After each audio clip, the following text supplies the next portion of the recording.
Alright, boys and girls, whoop, whoop. Let's go! Meta Madness! We are in the actual bracket and it is awesome!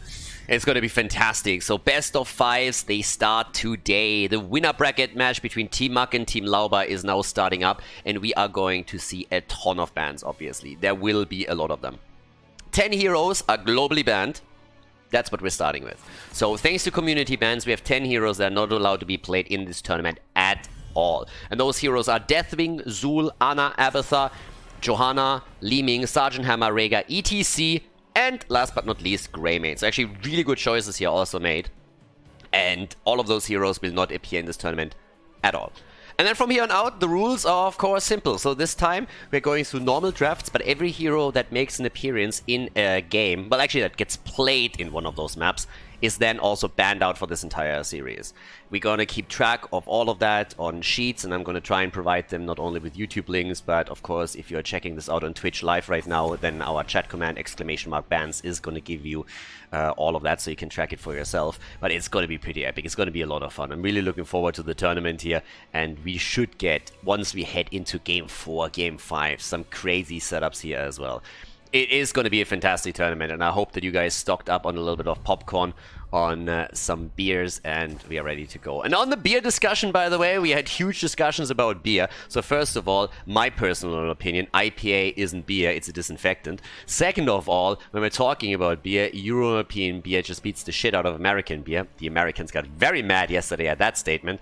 I'm not even saying that the German beer is necessarily the best, but when you have Germany, Belgium, and a few of the others, there's like some pretty good stuff over there, especially when you are into wheat beer and lagers. But with that little bit of a controversial opening right now, you guys can go hard in the comments. Let's check out what we have in this first game. Junkrat, he gets immediately picked, and we have Anduin plus Rexa taken, which of course means that those heroes are not going to make an appearance anymore in all of this. Ah, it's awesome. I'm hyped for this. Yesterday was already cool. We had the group stage yesterday, but all those matches were best of 3 series. And we had some really interesting pick. Again, this isn't supposed to be some kind of like, oh my god, we're gonna have a full-on clown fiesta setup. This is supposed to push the teams a bit out of their comfort zone as we're heading into game number 3, game number 4, game number 5. But still keep the competitive spirit alive and the competitive integrity of all of this. So I think we're accomplishing this pretty nicely here. And I'm hyped for it for sure. But either way, as I'm going to check all of this out now, another quick reminder, guys, if you're watching this on YouTube in particular, please do me a favor, check out the YouTube description, and there is a link to Hightech. They are sponsoring this tournament, they're partnered with us here on the stream, they're a super easy partner to work with. I'm really, really happy because there's not a lot of organizations and companies that these days are interested in sponsoring Heroes of the Storm content, so big shout out to Hightech. And what's important to them is that people check out their shop a little bit, that people check that out. There is, of course, a tracking link in the description that you can have a look at, and if they see that people are coming from this tournament, that's good for us. They see that the sponsoring actually works, that people are engaging with the website a bit. You don't have to jump in and just immediately buy yourself a new PC, so don't get me wrong, but if you at least show some interest there, that would be fantastic, and that would probably help also for the future and us maybe setting up another tournament with them in a few months. So we can definitely try that. So definitely show Hightech a little bit of love. Big shout out to them. Took me a long time to set Meta Madness 3 up, and they were super easy to work with so far. So fantastic. But now that we're all looking at this, we have Vala actually taken. We're on Towers of Doom, which means that our girl is also not going to be available on Infernal Shrines if we see that map, where she was a high priority pick in the last few games in the group stage. Stalk on Tyrael. And god, I really hope that we're going to see at least map 4. This is kind of the dream. The worst case scenario is, of course, if every single match ends with a 3-0, right? But a couple of 4 mappers, a couple of 5 mappers, and Bob's your uncle. There's the new Tracer. The rework, of course, came in, and we've seen also some really good Tracer plays so far. I think it was Dino in particular on Towers of... Tomb of the Spider Queen match yesterday, where he locked in more than 100,000 damage towards the end. That was pretty impressive as well. So now we have Malthael on the last pick. And it's a pretty well-rounded setup for them. Malthael for the rotation between mid and top. Let's jump straight into our last ban, or pick, my bad, on Towers of Doom. It is Makke. Game number 1, ladies and gentlemen, the winner bracket match between Team Lauber and Team Makke here, the Hightech Meta Madness. Game number 1, Towers of Doom, and on the left side of the map, Makke on Vala, Stork on Tyrael, we have Ultralisk on Maiev, Koro on Anduin on the support side, and as you can see, Max Passion on Rexa. To the right side of the map, Team Lauber with Swampgrotta on Junkrat, Death Knight on Malfurion, Rutsu and Tracer, Lauber on Garrosh, and Tai on Malthael. Yeah, game number 1 here at Meta Madness in the winner bracket. The best of 5 series comes in, and this should be Gucci.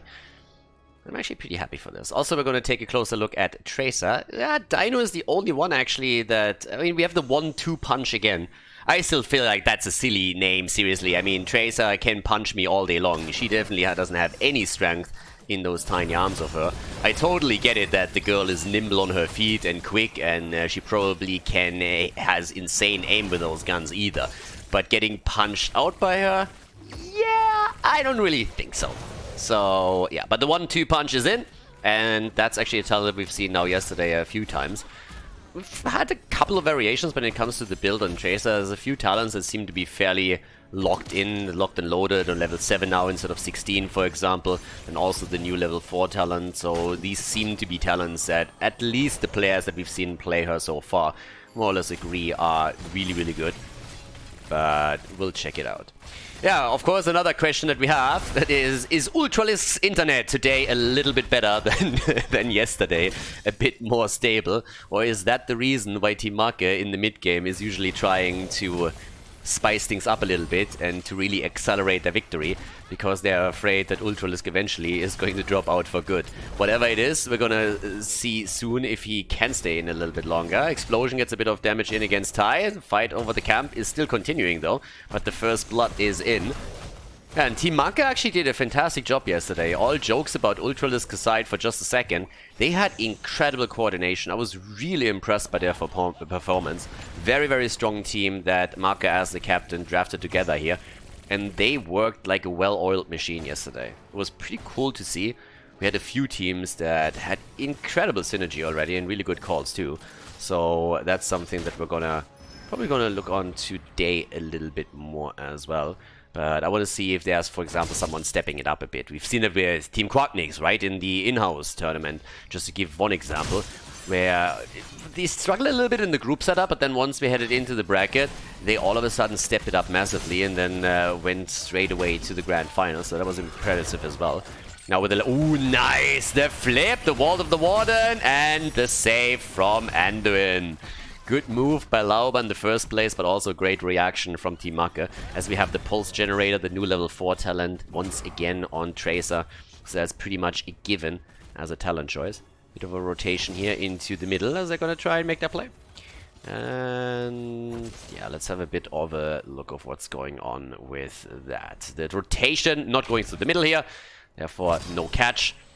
Junkrat won't be able to get an easy channel through. Top left, top right, usually in the first altar phase, are exchanged. Rarely do you see anything else happen there. I'm going to take a closer look at that. Actually, they're invading right now. Invading over here. Tyrael is sitting at the bottom of the map with the channel, but is getting attacked by Junkrat, and it's gonna be a little bit of a weirder setup what we have here.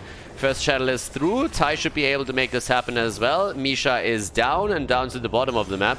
Swampgrotta is interrupted as Tyrael jumps in once more. The rotation is already underway, of course, as Team Makke and Team Lauber are starting to make their move down to the bottom of the map. Swampgrotta has taken a bit of a beating there from the incoming heroes as they were attempting to gank, but still the fight goes on. Death Knight on his Malfurion is obviously still going for a few heals here, but it seems at least the fountain cooldown is not ready for Swampgrotta, so that might set them back a little bit. 4 versus 4 fight as the solo laners are still sitting on lane for now. And in we go. Let's get the attack ready. Makke, careful. And level 7 talents. The locked and loaded for Tracer is ready once again. Again, the big rework, of course, for the hero. Yeah, Tracer wasn't the only one that got reworked. We actually had a rework for Cassia too, but nobody's actually playing Cassia at this point. Haven't seen her a single time. Everybody looked at the rework and was like, meh. Meh. But maybe we're going to see her today at some point.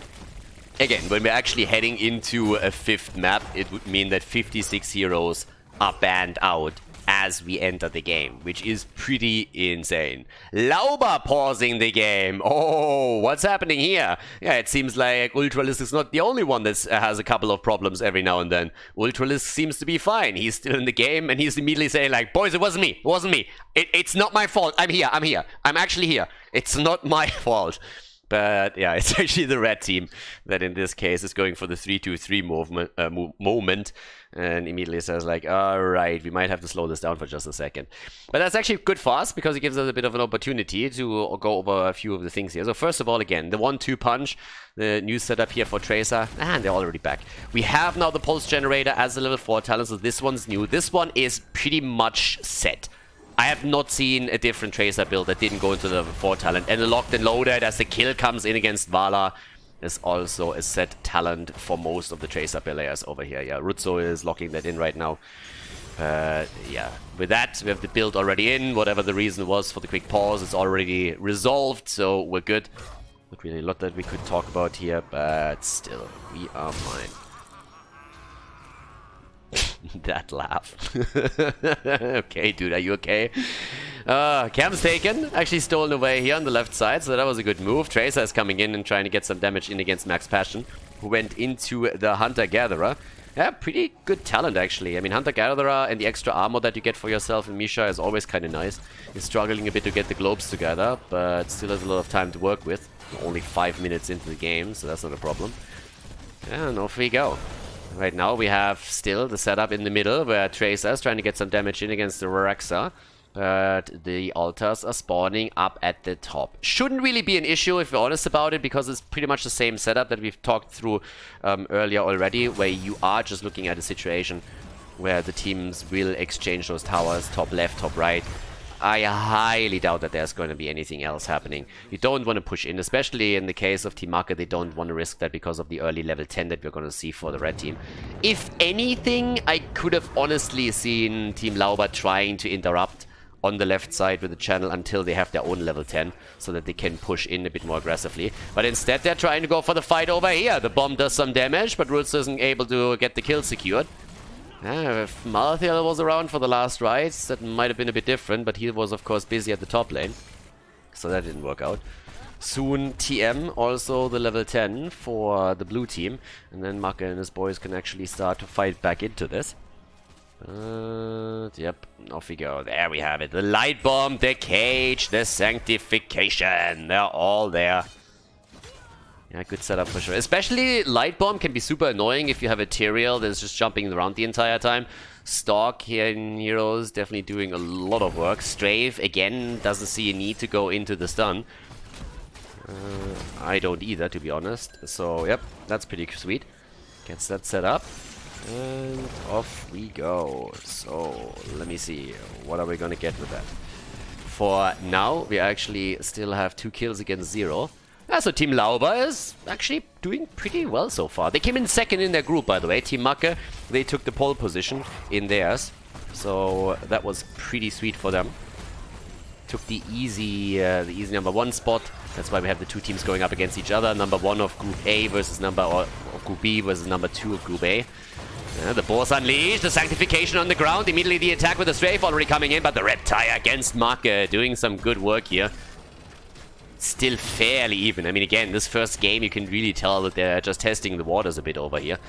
And especially when you're now looking towards the setup that we see for the 2 teams in terms of damage output. Tracer sitting at 22,000. Vala, even with Strafe, only at 18k. So definitely falling a bit behind here. Points on the core, 28 against 32. But the next altar is up, and this is where things are going to become a bit more spicy. Very likely we're going to see a few more kills now coming in play over here. Yeah, bomb is in, Makke in trouble, and whoo, baby, that could have gone pretty bad for Vala. If she dies there, that's the end of the altar fight for sure for them. But didn't quite come to that just yet.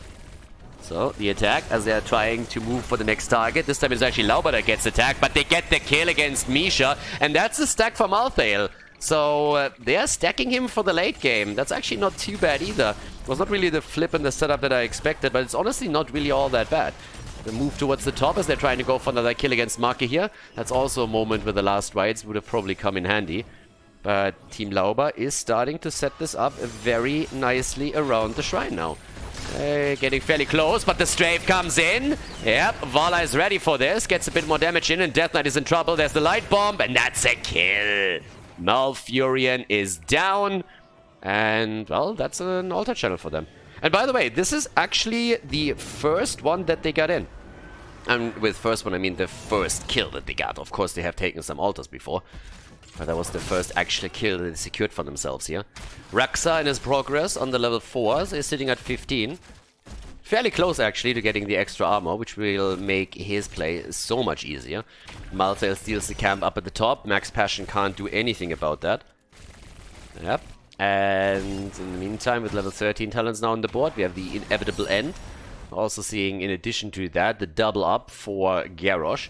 Looking at the extra armor here, with Gloom for Vala to dodge out on some of that bomb damage whenever it comes through. And Runzo is doing a really good job. I mean, he is just pacing them off, which is exactly the job description when you're playing Tracer. Makke is already so low, and there's another throw, but the shields are in. Tracer with the kill against Maiev.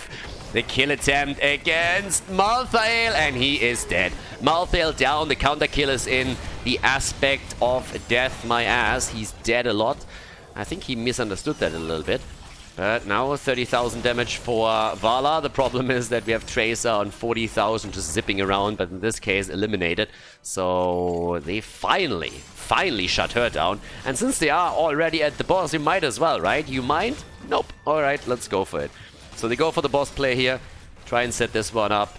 Altars activating in just a little bit as well. The only thing that the team in blue at this point can do is... Oh, sorry, the team in red can do is pretty much attempt to steal the camp down here away. But the shots are, of course, always also fired. That's 20 points against 32. Looking pretty good here. And with the pumpkins at least taken and stolen away, they might be able to make a bit of a play here and try to catch at least one of the altars and sneak that in. Oh, that didn't really help. Throwing him over there, I don't know. Stork is alive. But the kill thanks to the last rites. That's actually the second stack that now came in for him. So 2 stacks for Malthael. That's a 10-second cooldown reduction. We have Junkrat moving down to the bottom and trying to get the easy one in. Might even work out for them. I mean, again, yep, gets one. With Tyrael down, they didn't even want to try and poke. They have not a lot of heroes that can poke, honestly. They have, well, they have Misha, right? So Misha can always come in and try and poke there, but she was also heavily targeted in a lot of these fights. But that was a really nice kill against Tyrael, which means that now Team Lauber was able to lock in 2 of those altars. And Team Makke just simply saying, alright guys, let's just chill and not really go too deep there. Let's just take the loss for now, let them get the 2 altars. That's not the end of the world here. The problem is more so that level advantage that we're soon going to see for Team Lauber. But the kill comes in as well, as they get 5 kills against 3. We have Maiev down, and a bit of an adjustment actually on the level 16. Okay, first of all we got the jumper. We've seen it now twice, once untouchable, and here the heavy-handed. Okay, armor reduction is coming in, helping out with additional damage coming through other teammates. That's interesting. 16 talents are in, and immediately the adjustment. I kind of like that. Okay, so a bit of an adjustment set up for them. And with level 17 against 15.5, the bottom bell tower has been claimed. And off we go. This should be hype, guys. Seriously. I mean, Team Lauber is doing exceptionally well here, and the big question that we had more or less the entire time was also how are these groups going to stack up against each other. Because Team Makke, as the winner of Group B, they did incredibly well. As I said previously, the team looked fantastic when they played together here. But now that they're going up against Team Lauber, they're really starting to struggle in game number 1 of this best of 5. They're starting to fall farther and farther behind, and the coordination that we're seeing from Lauber and his boys is also pretty solid. In this case, the Riptire kill, pretty sweet, and this is going to make things really tricky now that the triple altar phase has started. Because with 3 altars on the board, what are you going to do? You have, first of all, pumpkins coming against your top, against the bell tower. And there's the double channel. That's 10 points off the board. First one through, boom, next 5 shots are coming in. And that puts them down to 14 against 17. So all of a sudden, we even have a lead, not only in experience, but also on top of that, on the objective for Team Lauber. Looking fantastic here. 38,000 damage for Vala. And 51,000 damage for Tracer. At the bottom of the map, It's actually Svamgrota trying to hold the position over here. I mean, the entire idea of this play is obviously to hold on to that bell tower for as long as humanly possible. And they're trying to make exactly that happen. Attacks still keep coming over here as they're trying to push them back a little bit further. Let's see if he can actually make that play. Yeah, for now, not too bad actually. Not too shabby. Come on, let's see what they can actually pull off. Right now, there's Death Knight down, and that's the counter kill. Makke and his boys, they excelled, especially in the late game against most of the teams that they already faced off against. So early on, sometimes they fell a bit behind, but then it was that coordination in the late mid game that always brought them back to business. Can they pull it off against Team Lauber too? So far, it doesn't really seem like it, but these counter kills that we see here now and then, they are actually maybe even able to make the difference. So here comes the attack as they're starting to move in to reclaim the bell tower. Altar is spawning a couple of seconds. Good heal! And the last rights dodged out by the feigned death. Nicely done by Rexa. The kill against Malthael. Team Makke, ladies and gentlemen. The tether, the kill, Svamgrota down, the triple kill. And Lauber also in trouble, trying to survive here. Not sure if he can actually make that happen. If the cooler comes back for Maiev, he's definitely toast. And yeah, he's not going to get out of this one.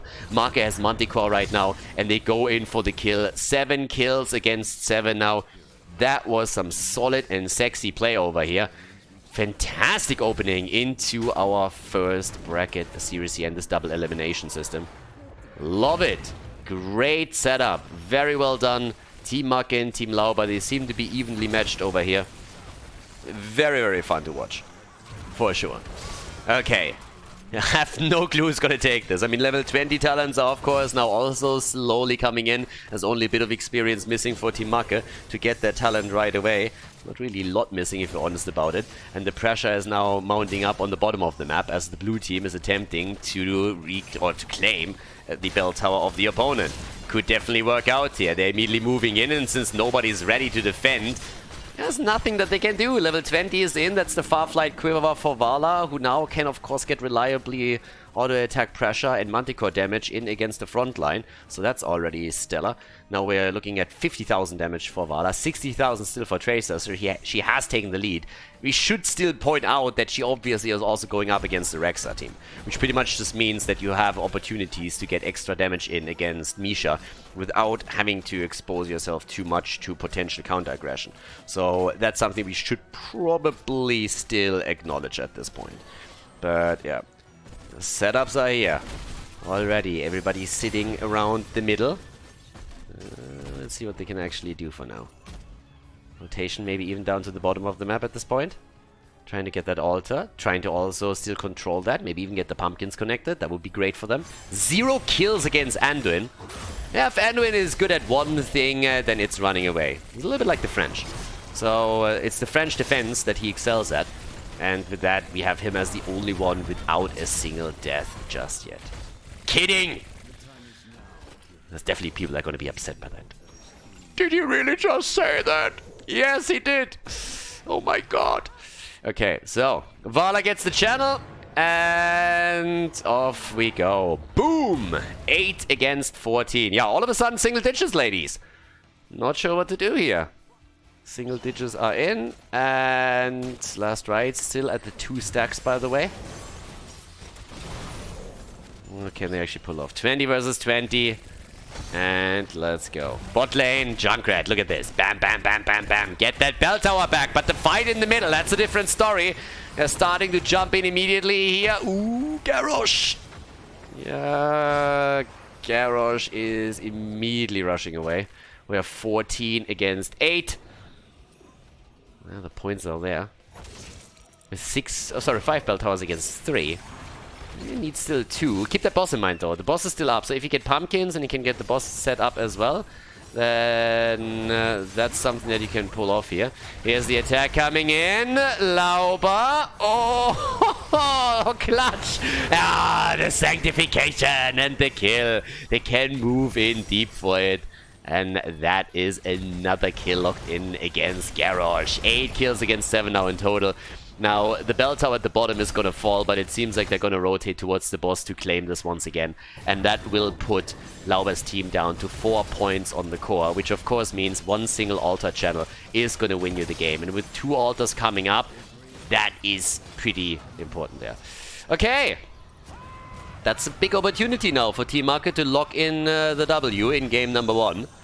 But it's not impossible for Team Lauber to turn this around. Let's be frank here. If they take the team fight and can win it, that's a different story. But a stagger death is definitely not helping. If they can wait for Garage to come back, that's another setup.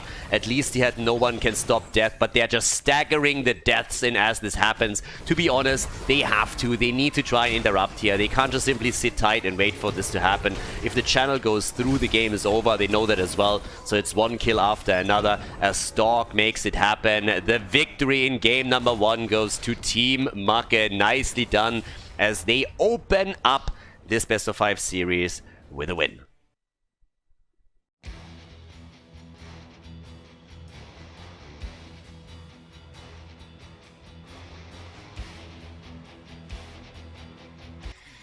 Game number 2, the best of 5 series at Meta Madness continues. Team Makke with a victory.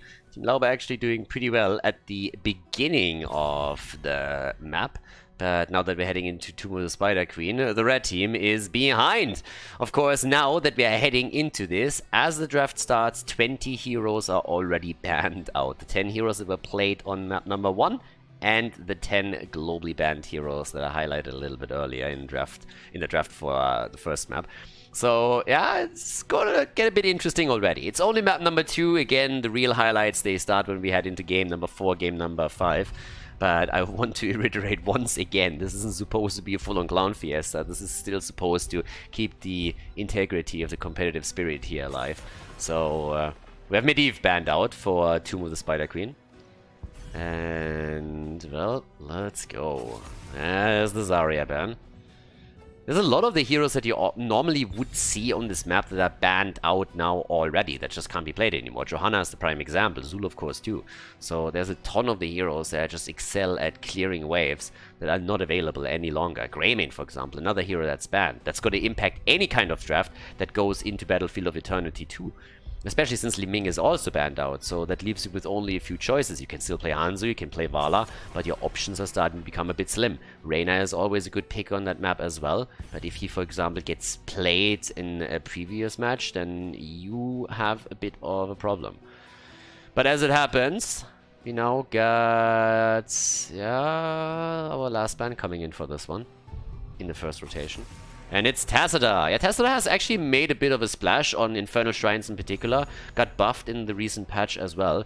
Blizzard, after the rework, wasn't really happy with the numbers and said, okay, we need to buff him a little bit. And they did so, not only reducing a few cooldowns, increasing some damage, hit points, like tweaking the numbers just a little bit. Lauber with the Blaze pick as a first pick even. Yeah, that's good wave clear already. I personally still think that we are eventually going to run in a bit of a tank problem. And I don't mean by that you don't have any melee heroes anymore to play, but every hero that you think of or perceive as a main tank, if we are heading into game number 4 and we have, for example, like a 2-tank setup at some point, those options are going to thin out very quickly. People have been talking about how supports might be something that gets zoned out. I'm not so much worried about the supports. I really just think that we will see some very weird main tanks. We've seen in the third game of some of the group stage matches, which were all best of 3, we've seen already like an Imperious main tank, for example. There's nothing too crazy, but if in game number 3 you're already resorting to an Imperious main tank, you can imagine how things would evolve as we're heading into game number 4 or game number 5 in a potential series, if it goes the distance. So that would be pretty nasty here. Now with Imperious, of course, he's more so a bruiser, so there are a couple of bruisers that you can actually play in the main tank role, so, but that's included there. So Jaina comes in, we have Stukov also picked. Leo is still fantastic for the map. Zeratul gets banned out, yeah, don't want to go up against that. Tai likely gonna play Jaina anyways, but the Zeratul factor is something that with Lucio you don't really want to face off against, since he mainly relies, of course, on his ability to get the sound barrier through if he wants to save someone. Okay, so next ban come in. Let's see what we're gonna get.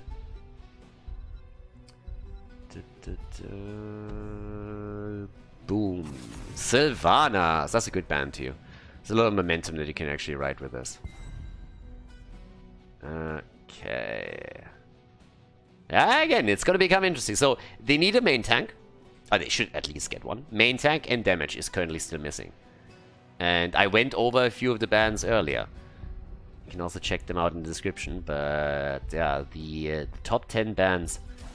Ah, there we go already. Stork did that in the last Meta Madness. Stork in the last Meta Madness picked Stitches, went for Hungry for More on Tomb of the Spider Queen, and ended up with a hit point pool of more than 10,000 HP. And he did it over and over and over again. It was just so fucking good.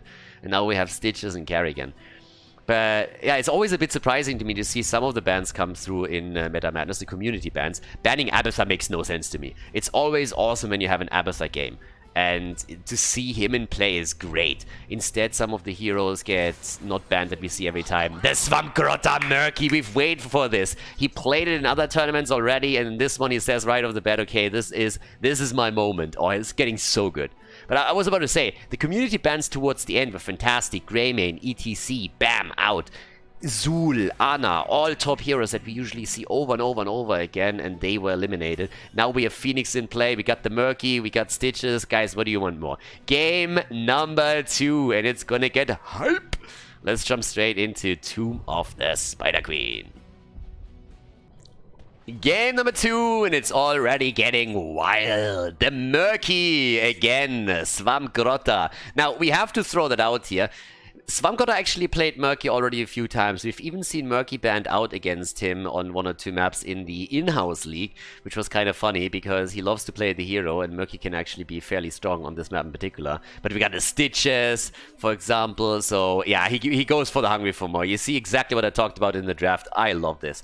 Makke on Phoenix, Stork on Stitches, Max Passion on Leo, we have Ultralisk on Carrigan, Koro on Lucio, and on the right side, Lauber on Blaze, Rutsu on Chromie, Svampgrotta on Murky, Tai on Jaina, and Death Knight on Stukov. Let's make it happen.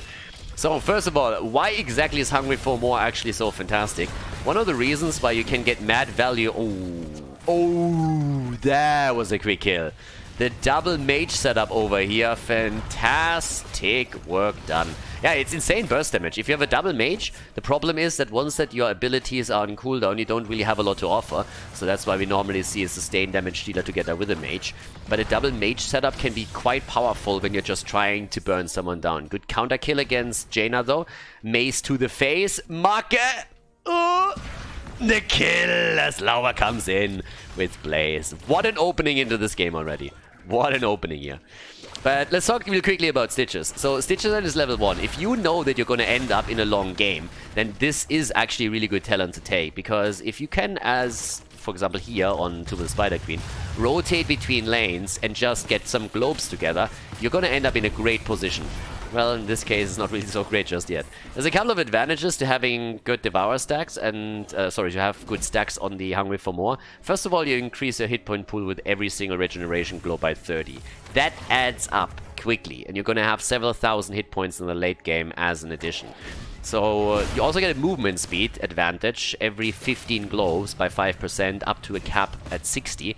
So you are walking around with 20% extra movement speed if you make it to 60 stacks. That would also equal 1,800 additional hit points, and you can endlessly stack this. The cool thing is that your Devour is actually also benefiting from this, since Devour is based off your max HP. So if you go into, let's say, the second helping on level 20, you will have a massive hit point pool. It's going to be incredibly difficult to kill you.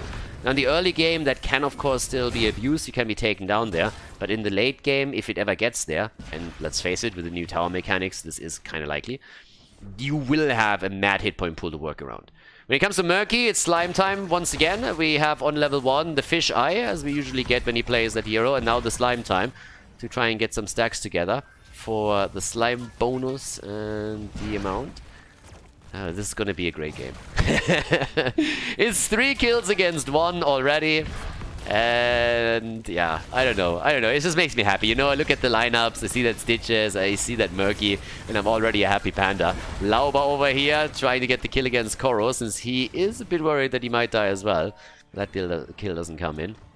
Now Stitches at this point, 5 stacks only. Again, he needs time to build that up. But of course, if he's also part of the camp clear, then he can get additional globes together there. And even with 6 stacks only, that's another 180 hit points, guys. In the early game, that's not too bad. Now, there's obviously other changes you can make when it comes to regeneration, but they have Lucio over here, so that's not necessarily needed. Trying to play the play for Swangrota. It's actually a little bit weird. The one downside if you're playing Makke on this map is that you will lose gems eventually if you die. So outside of Tomb of the Spider Queen as a map, you will probably get a bit more value out of Makke, but the problem that he definitely has in a situation like this is he needs to somehow stay alive when he has this many gems, and as the bot laner, that's kind of what you want to do. Stalk, on the other hand, they're trying to go for him again, and they get that kill. The body blocks were just a bit too good. Counter kill attempt unsuccessful right now, and Stalk is definitely suffering here a bit. Now, he has his fishing hook now on level 13, so Stitches is definitely going to benefit very heavily from reaching the late game. That's not only true for his stacks on level 1, but also for the talents that he will get. Makke down for the first time, and that actually means that gems need to be recovered. They need to dry. Counter kill attempt against Koro. Lucio, oh my god! He actually got away! He actually got out! You gotta be kidding me, right? How did he dodge that? Damn, that boost at the end really did wonders for him. With this, 1 kill against 4, and the fiesta continues. What an awesome game already. What a fantastic way to start the actual Meta Madness, the tournament bracket, off with. 8 stacks now for Stitches. I get 11 for Jaina. Even Jaina is doing a bit better than he does on this.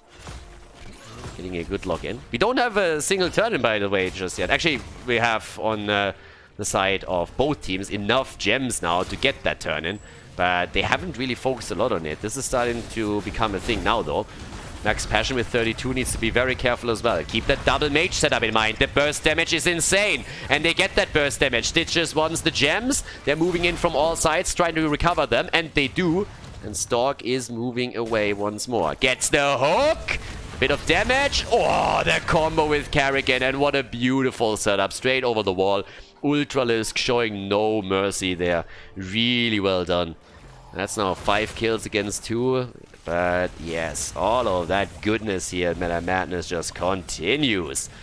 Okay, bit of a setup. Blazes down. What about Makke? Can they get the kill here? Makke is in trouble. Needs to warp out. And the blue web weavers are descending. Since after the Blaze kill, Stalk was able to turn in and just did so. So a bit of a pressure. Player at the bottom. We have another set of 7 gems. Yeah, should actually be able to work around that. Yeah, gets away. But now that the web weavers are coming in, this is the real moment.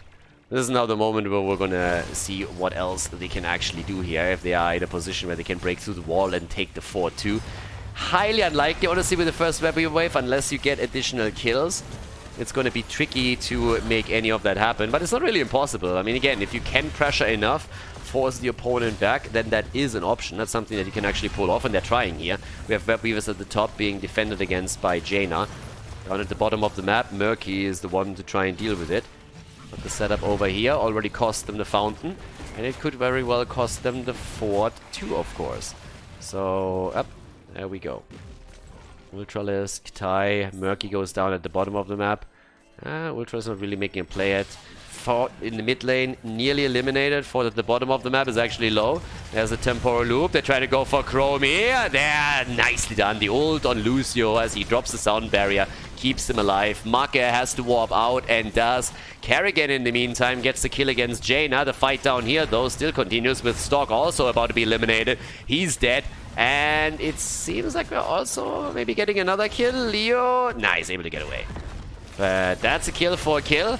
Jaina trade against Stitches, who definitely suffers. The double setup against Lucio and against Karrigan, though, brings the big lead for Team Lauber right now. Yeah, Lauber able to set himself and his team slightly ahead in experience as well. Nothing too insane yet, but with the web weaver wave that comes through now, they should be able to take a pretty solid lead at this point. So let's see if they can actually make that work. Because they already made up for everything they lost here, but now they need to get some structural damage in. They already have level 12, but if they take a few of the structures down, that will be pretty solid for them. So let's see. Bottom of the map, Makke completely I mean, there's nobody defending. Mercury is completely alone. It's just sitting there. Yeah, up to the top. The fight on the other hand. Makke needs to be very careful with 30 gems in his hands. He gets the ult through. Stitches again attacked, suffering a lot, but it's the kill against Leo that comes in first. Water Elemental and, of course, Stukov himself. Lock him down a little bit too hard here, even without the level 13 talents. But they're going to grab those very, very soon. Yeah, here's the next attack as they're starting to move down through the bottom of the map right now. Choo-choo! And they're going to try and set that kill up also at the top lane. I mean, for now, they're still pretty much in a decent spot here with 13 in their hands, 5 kill advantage. Have a couple of good stacks together as well. Murky is by now on 11 stacks for his level 4, so it's getting definitely a bit better for him. Max Passion has started to take the camp at the bottom of the map, locking this one in for the team. And what else are we going to get? I mean, first of all, the question is, of course, what's happening with Stitches. He has now 17 stacks. That's a 5% movement speed advantage in those fights. And he also has a few more hit points. But he's definitely a little bit farther behind than we thought. The Entomb against Murky. Again, if you have gems on that frog, then take him down. They're trying to force the fight. And Makke, that's the problem. He's the one going down and losing 33 gems. If they can actually hold those, Ultralisk is jumping in. He recovers pretty much all of them, most of them. But he gets locked down by the virulent reaction. Ultralisk, it's a scrappy fight. Stalk is already low, trying to escape. Max Passion is going to die for the team. But, oh boy, are they currently getting murdered in these team fights. Yeah, that's not a happy situation for them to deal with. So it is getting tricky. Yeah, it definitely is. I mean, right now we have the Web Weavers coming down again. Let's look over at the damage setup. 27,000 from Phoenix as they're chasing topside. 23,000 from Blaze, who gets hooked again, by the way. But can they follow up? I don't think so. 47,000 damage from Chromie. We're sitting at 48 for her now. And down to the bottom of the map now. Swamgrotta, the Merc Master, with 74,000 siege damage. Top numbers, easily for him. And the Jaina wraparound. Look at this. Ty is actually thinking about taking Ultralisk down. And Ultralisk, yeah, there it is. Easy kill. Easy kill. In this case, Octograb together with Jaina and with Chromie. Are you kidding me? I mean, honestly, that's a kill every single time they execute the combo. Rutzo is pausing the game here. Might actually be that Ultralisk dropped. And honestly, if he did in that situation, and the only reason why he dropped is because he got his ass kicked so hard in that bottom fight. But you can't do anything there. If Murky comes in with the Octograb and then you see Jaina and also Chromie moving in with Stukov as well. Look at this kill combo. With Murky's Octograb, this is just insane. Blaze with the stun, Stukov with a violent reaction. Now that level 13 is on the board, I think we're going to see Kill coming in from Team Lauber. Especially this talent. The additional lockdown that comes from this is just going to be too good. And Murky using Octograb here, you can't trade against this. I mean, Kerrigan at least has a Chrysalis, but at the end of the day, what are you going to do with that? You're not going to be in a good spot for this. Now, we have still the 20 stacks here on the Hungry for More, so that's an additional 600 hit points that he's already rocking. But things are going to get tricky now. If Team Makke wants to bring this back, I think they need some really good hooks for this. And instead, we're seeing Max Passion getting murdered. That's another kill. And they just pick them up wherever they want. And Web Weavers are still there, only at the bottom of the map, though. But they're pushing through the middle right now in an attempt to get another fort here. Murky is currently getting killed by 3 heroes that are all moving in for him. There's a bit of a resource commitment that you go for just to take the frog down. Fort in the mid lane has nearly been eliminated too. Fountain is down. Great hook against Chromie. Okay. The timeout. That's a kill. Yeah, that's... Whoa! Really? Oh my god. Okay, there we go. Finally, the follow-up. I thought already... There's no way she escapes that. The good kill against Stukov. I gotta admit that 2-for-1 trade is actually pretty nice for the blue team. Can they get also a kill against Ty? Blaze is down. Guys, they're murdering them completely right now. I am impressed. Good fight. That's exactly what they needed. Holy hell. That was really well done. Need to work on their own turn in. They only have 33 gems. They're so far behind in gems, it's actually not funny anymore. Like, it's an entire turn in that they missed. Because they got killed so many times there. So, Murky, by the way, nearly done with his quest on level 4. Same goes for Jaina. Both of them sitting at 19 out of 20. And now, of course, the move for boss up at the top. 9 kills against 14. But what a fantastic fight. That one was incredible for them. That really just brought them back into this. So that was a ticket back in. Ultralisk jumps into the stun. Yeah, a little bit unfortunate. No consequence, consequences out of that, but still. Okay, so boss goes down, gets stunned again. Was thought that he could actually kill it before. And yeah, boss moving towards the top. Maybe they can take the fort down. That would be pretty great for them. But what else are we going to get down here? Makke is currently playing this out against Svamgrota. Also needs to be careful because of that octo grab, but nobody else is there. Give him the fish, baby! And walks out. That could have been a kill. If the octo grab comes in right there, that might have been a problem. But now Makke is eliminated. That's another few gems lost. At the top, the boss is about to be defended against, with the fort falling down to 50 HP. But what a game here. Beautiful series. Beautiful series in the winner bracket. Very happy with this so far. Okay. Koro and Ultralisk rushing away over here. Chromie with 55,000 damage. Easy top damage in the game for her. Stitches has died 3 times. He's by now on 25 stacks, which means another 5, and he will have a 10% movement speed advantage instead of the 5, and also nearly 1,000 additional HP. So I'll give you a bit of an idea. Stork is currently running around with 7,000 hit points. Blaze, the main tank on the other side, has 5,600. So as the game continues, we will see a fairly beefy front line for the blue team. And the Web Beavers are descending, and there's the kill. The hook, and Stukov is down. They might even get a bit more here, trying to body block Lauber. And Lauber, I don't think, is going to be able to walk away from this one.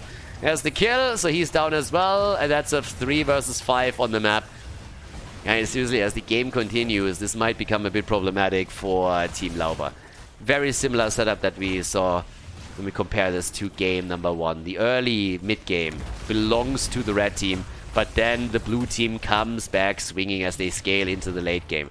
Now Makke becomes a menace more and more after completing the quest on 4, has now the toxic build-up, and he can be incredibly annoying to deal with. But is that going to be enough to bring this over time? That's the big question. Nice stun setup from Ultralisk. Came in and over the wall, gets disconnected, but there's no follow-up, so they can't get a kill. Ford at the top has been eliminated. Ford in the middle. The egg, by the way, at the bottom shouldn't really be exposed here, but this is going to push past it. And if Makke dies, then he won't be able to help them with the defense in the middle anytime soon, so that has to be clear. 11 against 14 kills, but look at the difference in experience. Oh my god, Leo's still down. Yeah, but I was just about to say, look at the difference in experience at this point. Not only did the situation on the map change pretty heavily, since all of these structures were eliminated, not only forts, but of course also the walls. But in addition to that, we are now looking at a level 20 talent that they're going to pick up any second. And Stork has nearly 1,000 additional hit points right now. He has 32 stacks on his level 1. And there's the level 20. And Makke is down. Level 20, he goes into the armor. The Shambling Horror. So that's actually pretty decent for him as well. The extra armor together with all of the HP that he has. Pretty sure that if he was at a high 8-point pool, he might think about the second helping as an option. But so far that hasn't really been the case. This, by the way, nearly took the egg out. I mean, just saying. That could have nearly taken the egg without him even aiming for it. I mean, he doesn't know it's there. So... the gems, 38 against 38 delivered against 17 in their hands. Okay. Catapults are starting to hit a little bit, and with the level 20 talent now on both sides, we get the Big Tuna Kahuna! The Fortified Bunker and the Winter Mule. There's a couple of really powerful 20s that they have. But one of the things we have to watch out for is exactly this, the Buried Alive. And that's exactly what happens to Lauber. He gets buried alive right here. But Chromie comes in with a kill against Lucio. And Rutsoi goes down. Okay, so he gets a kill, but oh my god, what a slaughter. They turn this map into a graveyard. 2-for-3 trade that we see now between them. Makke with the kill against Kerrigan. The Queen of Blades just got eliminated by a frog. Not a logical decision right there, I can tell you that much. 38 gems now turned in. They can maybe turn in a bit more, but ooh, that game gets spicy quickly. What's the damage output? 79,000 for Chromie. Alright. So yeah, she's pretty happy. We got 42,000 for Phoenix. And yeah, outside of that, I mean, not really any big numbers coming through. The interesting part is that we have, I guess, Makke on 32,000. more so interesting that Blaze has 39. So he's actually nearly on the same level as Jaina. But yeah, that's a pretty good setup for them. Keeps all up for both teams. Even a fort is still in play. Team Makke still has a fort, but this game is now crossing slowly but steadily over to the 20-minute mark. And let's see. Stitch is on 34 stacks. Slowly but steadily getting that hit point pool up. And the higher the hit point pool, the harder he is to kill. Duh. No shit, Sherlock. Thank you, Captain Obvious. But yeah. Talking about hit point pool. As the game continues, we are currently looking at Stitches with 8,000 HP. 8,000 hit points. A little bit of a comparison to Blaze, just to give you a bit of an idea of what the opponent's team is working with at 6,600. So it's 1,400 HP less on Blaze on the hit point setup. And Stalk gets interrupted as they try to turn in. They got the gems, they have enough. Can get another Web Weaver wave. One of the reasons why Team Lauber has to actually react to all of this and start to move in a bit. But, well, let's go. Turn in attempt topside. Max Passion gets interrupted as Chromie is taking aim. They're falling actually behind a little bit here. God, this game is good.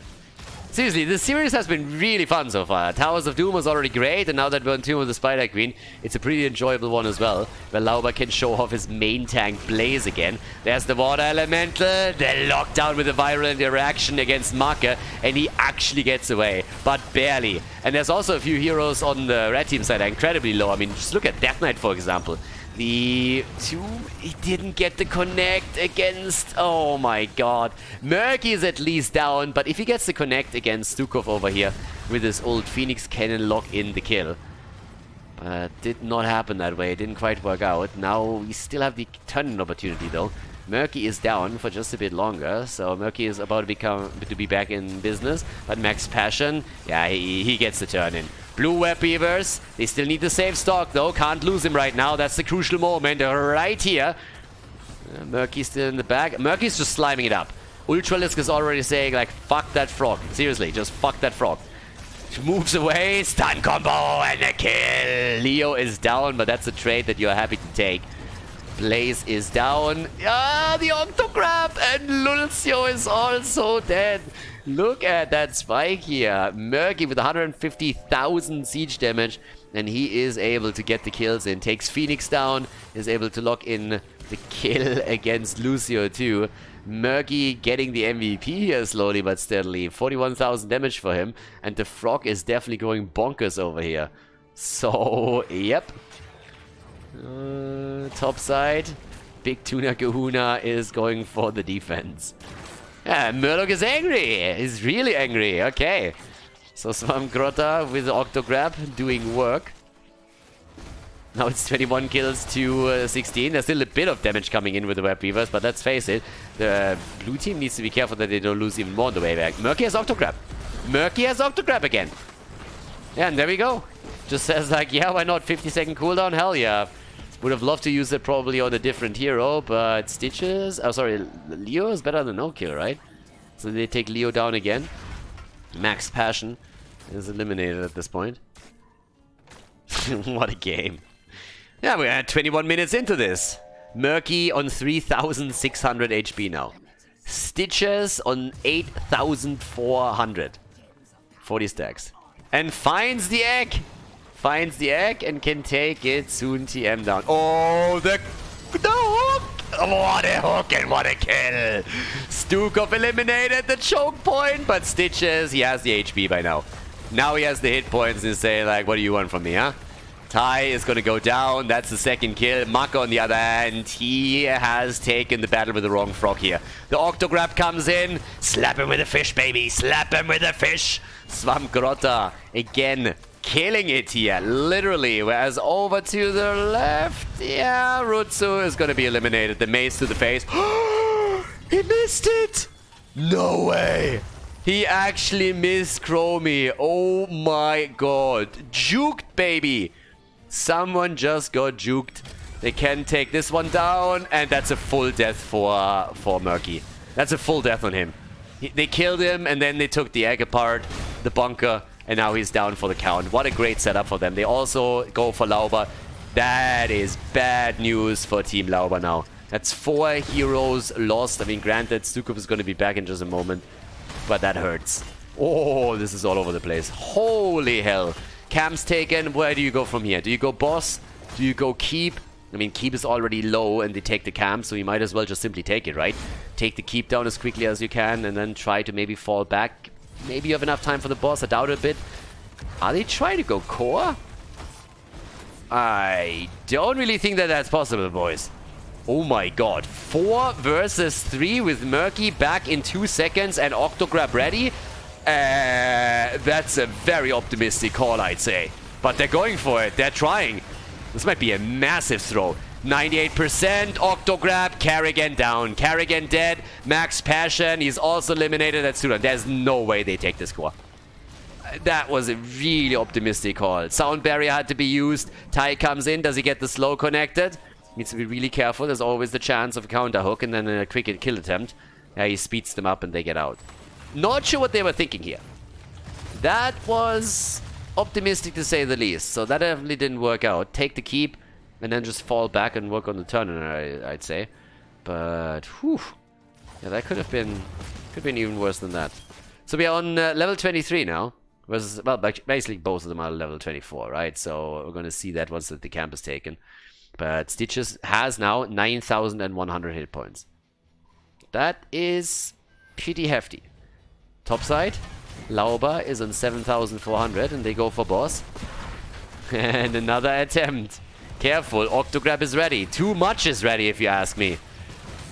Next Passion goes in. Has the Entomb up to it. Oh my god, what a buried alive. It's not enough though. It shouldn't be. There's the setup. Octograb against Makke. Leo down. The Unconquered Spirit. And that's a kill against Makke as well. They might just have... I mean, this is throw and counter throw at this point, pretty much. Not really. It's just like massive brawling, right? I mean, look at this. We are 25 minutes into the game and we're actually on... How many kills do we have? 46 kills? Like, damn. 46 kills. Nearly 2 kills per minute. Murky is defending in the back. What's the damage actually at this point? Murky himself on 60,000 damage has, well, is actually starting to take over in the damage department. If this game continues, he will be top damage eventually. Makke is at 75,000. Well, top damage outside of Chromie. But we need to put that little caveat in. But I thought it was understood because Chromie is the one who just bullies. The 134,000. Look at Murky's siege damage on the other hand. He's currently sitting at nearly 200,000. They're core at 88% and now they are the ones trying to make the play here. Carrigan gets Octograb. They want the kill. Where's the mage push when you need it? There it is. And a kill against Carrigan. Can Carrigan carry again? It doesn't really look likely. Instead, it's the fish that puts on the backpack. The frog.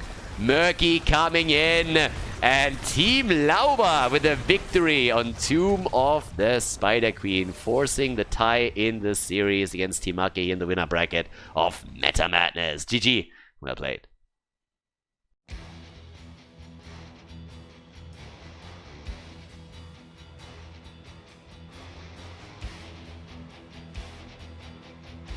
Game number 3, let's go. The best of 5 series heads into the 3rd game. Battlefield of Eternity is the map. And now it's gonna be even more wild. Well, maybe not necessarily, but of course the options are more limited. Because now, as we're heading into the draft, 30 heroes are already banned out. 10 global bans, 10 heroes that were played in game number 1, 10 heroes that were played in game number 2. So we will likely see very similar bans in most of these setups. Reyna gets banned again. He's one of the few auto attackers that actually is still very good on this map. Hanzo would be another option of someone that can take the Immortal down. But let's not forget that Greymane, for example, Li Ming, and also Vala have already been either banned globally or played, which means that they are not available for this one. So that's happening. And it should become an interesting setup here now, for sure. So let's have a bit of a look at this. Since as we are heading into our next ban, what are we going to get from this one? Right now, And now you have to actually think through that a little bit more, because obviously there's some specific heroes that you normally don't want to see on Battlefield of Eternity. I could see them again with the Tyrande pick, by the way. We have seen on the support side a few adjustments depending on the map, and a hero like Tyrande was brought back multiple times to apply the trait onto the Immortal so they can take it down a bit quicker. But interesting to say the least now. Alright. Yeah. Hanzo. Yeah, again. When you come to the Immortal damage, what's left, right? What's left? You have Hanzo. That's pretty much it. You can talk about Malsail, Lunara a little bit if you want to think about that. But off we go. So, Battlefield, the next picks as they come in. This is getting it gets so wild. We are guaranteed to have a 4th map, by the way, since the series is tied now. So that's going to make already a huge splash. But yeah, Morganis and Alarak. Okay, Swampgrotta gets his Alarak pick over here. So that's good. And let's check that one out. What are we going to get here? Some of the heroes that were not played yet that still are technically open, the Sylvanas for example. I think she was banned on last map, but not played, and therefore would still be available for this one. Yeah, there's the Tyrande pick, exactly as I said earlier. So, Tyrande is in, and Chen is taken together with it for the offlane, I suppose. I mean, I don't really think we're running out of too many tanks yet. I mean, we still have Muradin around. Muradin might be a hero that you want to pick now on the other side. But let's see. The last one to be banned out now.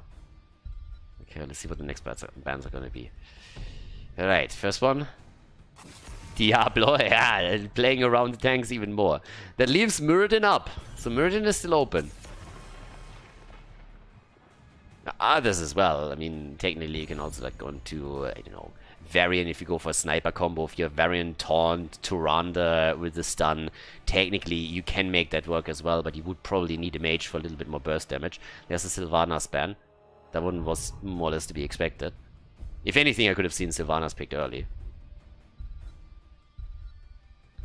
But let's go. Tassadar and Thrall. Okay, Tassadar for the damage. Thrall very likely going to be played on the offlane in the 1v1. And, well, actually it could be Alarak too, but usually Alarak is part of the 4-man. If they have a setup like this. But okay.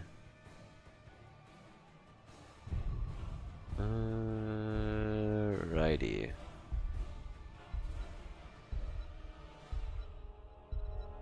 Come on, boys. Let's go. Genji and Arthas! Okay, we have Arthas as the main tank, and we have Genji in from Makke. God, this is awesome. I like this. I like this a lot. This is actually tons and tons of fun. We need a support though. We need a healer. And in this case, I mean, there is still enough open. We have that Uther around. You can go into Karazim still. You don't even have to go into something along the lines of Morales, Alexstrasza, Deckard Cain, Whitemane. We're not going to run out of supports anytime soon. It's just a question of which ones are going to be. Uther comes in, and with that we're set for game number 3 over here. Team Makke against Team Lauber, ladies and gentlemen. Let's jump into the 3rd game on Battlefield of Eternity. Game on, ladies and gentlemen. Let's make it happen. The setup for game number 3 in this. Makke on Genji, Ultralisk on Hanzo. We have Koro on Tyrande, Max Passion on Chen, and Stalk on Arthas. On the right side of the map, Lauber on Morganis, Rutzo on Tassadar, Tai on Thrall, Swampgrotta on Alarak, and Death Knight on Uther. Yeah, Lauber at this point, actually with a quick pause. Earlier we had him with a bit of a bathroom break that took suspiciously long. I'm not quite sure if the man was taking a shower or what was going on there. But now that they just won a game, apparently, as they're a little bit excited and need an extra moment. The moment shall be granted. That, by the way, is a style mistake that I'm not really just letting through here. Koro currently on the money pick. He gets bonus points for that. The problem really is, it's that bronze money pick. That's not where it's at, bro. I mean, either you go for the pink one or the green one. Actually, like, any of the other colors is fine. This is the only one where I'm just like, yeah, but no. No, just no. No. So yeah, I can't really support this, but again, it is what it is. Better a pick than no pick. Actually, it's also not true. But yeah. Okay, so for Thrall, we got the Trolling Thunder again. So he has that in. And we also have, in addition to that, now pretty much the standard talents. Well, actually, we got the Agile Dismount here for Genji, who's going to try and set some of these rotations up. It's actually kind of funny that I'm looking at the game and I'm thinking like, hey, it's cool to see Genji here. In the days of HGC, like 100% win ban rate for the hero was very interesting. But now you don't really see him all that often anymore, and I think it's actually pretty cool to have him make a bit of an appearance here too, especially since Makke plays him, and Makke has always been pretty fantastic on that. So, yeah, let's go. 40 stacks already on Tassadar. Same time now, as Tassadar comes in as the main damage dealer for them. Their kill against Uther. Yeah, Uther down already. Goodbye, my friend. And if you guys are actually looking at this and are saying, like, what does he mean, Tassadar as the damage dealer? If that's a question that you're asking yourself now, then he definitely missed a patch or two. So it is a little bit different right now. Okay, camp at the bottom of the map, gets currently attacked here. And there's the quick steal. Yeah, they take this camp without any big problem. It is all happening after the Uther kill. If you get a kill this early and then you focus straight away for the camp, your opponent can't really do a whole lot about it. I mean, what are they going to do? Let's be honest about this for just a moment. They can't really go in and try and force a fight against you in a 3 versus 4 situation at the bottom of the map. So they simply just have to do that. Same time now, Tassadar is actually stacking pretty madly. I mean, he's sitting at 65 stacks already, which is fairly good here. It's the advantage of having a 4 versus 4 setup at the bottom of the map now too. So it's solid brawl damage that you get from that. 1 kill, early level 4 talent for them. Actually, in this case, even going for the Deathlord. They make the rotation towards the top and take Chen down. Deathlord is already taken over here, so we could see a little bit more of a focus into this. It's kind of crazy in the first place to actually see him taken. I mean, it's not really a main tech that you normally have, simply because his mobility is limited. There's no real escape tool. But that's the main reason why we're going into Meta Madness in the first place, isn't it? So from that perspective, it's actually pretty epic to see that happening right now. Yeah, attacks over here as they're pushing through the bottom. Everybody is starting to make their move again to see if they can maybe lock a bit of early mortal damage in, maybe get a kill, surprise someone, catch them off guard here. They're already trying to do that. Lauber gets attacked as we speak, but is for now at least still fine and Gucci. So, alright. Here comes the play right there. And off we go. Yep. Makke able to jump out. Alrighty. Here comes the silence setup against Max Passion. And off we go. Max Passion is already out. 1-1. And they're making the play for the next Immortal already. Top sides. Yeah. You need to kind of come in on that again. Again, if you look at the damage, it's mostly Tyrande that really won. Oh, that's a kill. Hanzo is down. Tyrande and Hanzo, as I was just about to say, as a combo, that's mostly where the damage is going to come from. The Hunter's Mark and then the follow-up. But for that, the heroes have to survive, and that's not happening. 3 kills against 1. They got the counter kill against Alarak, but that's the only thing that they were able to do here. So, oh boy. That was that. Yeah, I don't know, kids, but this is actually a pretty sick setup that we now see from Team Lauber. Coming into this with a big kill streak like this one is a great start. If you can lock in the Immortal on the back of that, that could be the momentum that they need. They at least win the halftime show. Actually, they actually don't. That Hanzo setup with Tyrande was still a bit too much for them to handle. So despite the triple kill, they are the ones that have to try and defend here. And oh my god, like that quick move took the Immortal down by another 50% from where it was already. The kill against Svamgrota, this is trouble brewing. I mean, holy hell. 3 kills look great, but if you can't get anything out of it and capitalize on them, then you are running into trouble.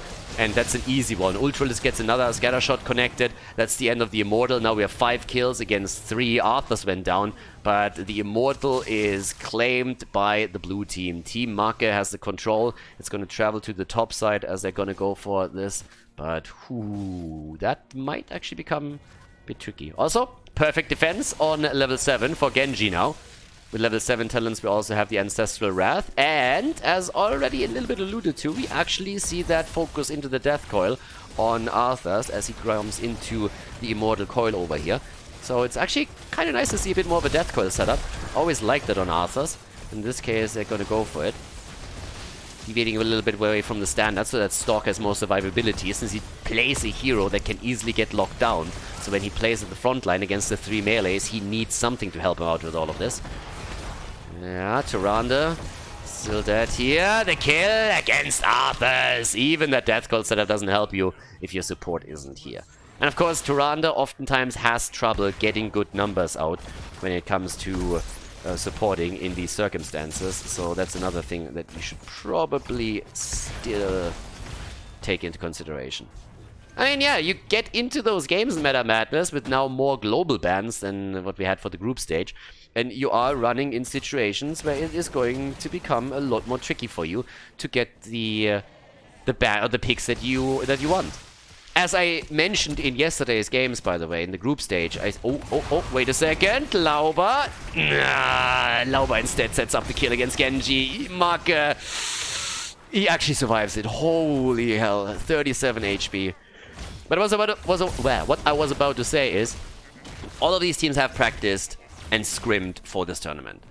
So that's actually one of the coolest things, because we've had a lot of players come in and saying like, yeah, especially when we went into a 4th map, 5th map, things are getting wild. They practice other heroes, other setups. So Meta Madness is by now a tournament where the teams are saying, yeah, we want to practice for this. Thanks to high tech and the prize pool that we put together for this, everybody is absolutely motivated and on board for the tournament here. And you can really tell that people are just saying, okay, let's make sure that we have at least a plan for what's going on when we are heading into game number 4, into game number 5. You see that reflected with earlier murky picks than you would normally see them. That also saves up some heroes that you might want to pick on another map a little bit later on. So this series has already been a prime example of what can happen in this tournament format. And it's pretty great. 3 kills against 8, nearly level 10 now for Team Makke. They obviously fell a bit behind in experience since they couldn't get the kills in. That's a nice wall. Someone is literally put into a corner, and Max Passion just doesn't give a shit. He just moves out. The fat panda is able to survive. Lauber, can he survive? That's the bigger question. For now, yes, but he really needs to still get out of here. 140 stacks by now in Tacita, by the way, just saying. Camp at the top lane, hasn't been eliminated yet. The Panda jumps in again, maybe a bit too deep. Wanted to go for the ult, gets interrupted as Uther comes in with a stun. And that's a dead Panda right there. Nicely played by Uther in particular, just waiting for that moment. And then getting the quick kill in right away. Top side, that's going to do a whole lot of work in the meantime.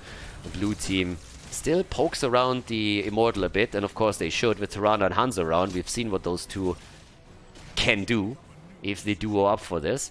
But the halftime show still this time taken by Team Lauber. But it doesn't mean that they necessarily win this thing and win this Immortal. Tacita, 25,000 damage. Way ahead of everybody else. Way ahead right now. Sitting at 25,000 damage for now. Still, as you can tell, the defensive position sitting over up to the top. And they're starting to make their way in again towards the middle. We are the only heroes that have died so far on Team Lauber's side, being Alarak and Uther. Let's go. 9 kills against 3. So far, so good. Here's the setup again. The arrow! Uther running into it. He's way too far back. There's no way that they can get anywhere close to him to follow up with a potential kill. Yep, that's definitely not happening. What else? Can they move in to maybe take this back? It's gonna be tricky. It's gonna be really tricky. I actually highly doubt it. I mean, right now, as you can see, we still have them poking around the Immortal. And the problem for Team Lauber is that with all of that range damage that we're seeing incoming from Ultralisk in particular, they might still lose out on the objective. But the fight breaks out. And there's the Archon. They go for the Panda, and they're starting to absolutely murder Max Passion here. He needs to get out of there, and does. But it allows at least for them to create some space for the rest of the team to get damage in against the Immortal. The shield will be fairly low, actually, if it ever comes to that. But, yep. 9 kills against 3 still. Not another one picked up by either one of the teams here. 12 against 11. And off we go. Max Passion doesn't get isolated here just yet. 165 stacks now for Tacita. He is going to complete that fairly soon. With those 5 versus 5 setups that we're seeing all of the time, he has a really good shot at getting all of those stacks together. For now, 29,000 damage for Tacita. Genji is starting to catch up a little bit. And it's kind of cool to see Makke on the hero, you know? I mean, we've seen his his Tracer, we've seen a lot of the other heroes that he played in the past here, but in HGC he was one of the best Genji players in HGC Europe. So yeah, with that, there's the quest completed. The kill against Arthas comes in on the other hand, and it seems like the follow-up against Tyrande is not gonna be a problem either. Sundering is in, there's the lock, and can they get the kill? Uther wants the stun, gets it, and that's a dead Panda. No ult ready for him either. 12 kills against 3. It's actually brutal what Team Lauber is currently pulling off here in terms of kills. And it's impressive too. Team Makke came in first in their group. They did incredibly well there. Had good coordination, some fantastic moves, but as it stands, nope, it is a very different picture that is painted here. Game number 1, that's where Team Makke excelled. They got the early lead, but they lost the second map, and right now Team Lauber is again on the move forward, trying to take a few of these structures down. The top has already suffered a bit. Down at the bottom of the map, another fort is about to be taken down. Ooh, boys, I don't know, but this is starting to get a bit tricky for the blue team, especially since they're still trailing behind in talents as well. They don't have the 13 yet. They will get it in just a second, but maybe not in time for this fight, and that is an issue. They try to force the 5 versus 4 here, as Thrall is sitting at the top, but of course, having that presence at the bottom of the map comes at a price, and it is the fort topside, which means that both of the outer rings have now, or both of the outer ring structures have now eliminated here. Have now been eliminated, so yep, they are down. Full level lead, and the additional passive experience. It could become tricky. Could become really dangerous for them. Okay, so the attack is coming in again. Yeah, there's the arrow. They're trying to lock them down in that choke point. If they can actually make that work. Oh my god. Oh my god. Genji down the wall. The turnaround. They turn it against them quickly. The Panda is dead too. 14 kills against 3. Stalk is also eliminated. They are absolutely getting murdered here. Holy hell. Team Lauber, they come in absolutely swinging. Kill after kill after kill after kill, and they simply have to capitalize on this now. And simply the lead and experience is also going to be a big deal here, since they are 2 levels ahead now, and it's half a level that misses for level 16. If you have the talent advantage, it's going to be fantastic for you. But damn, these kids are crushing all of a sudden. Alright, with that we have Benediction. That's going to make matters worse, of course. The Alpha Wolf is in. Oh, the Genji. Careful, they just barely are back on the map with 5 heroes. But the push at the bottom, that's a different ball game now.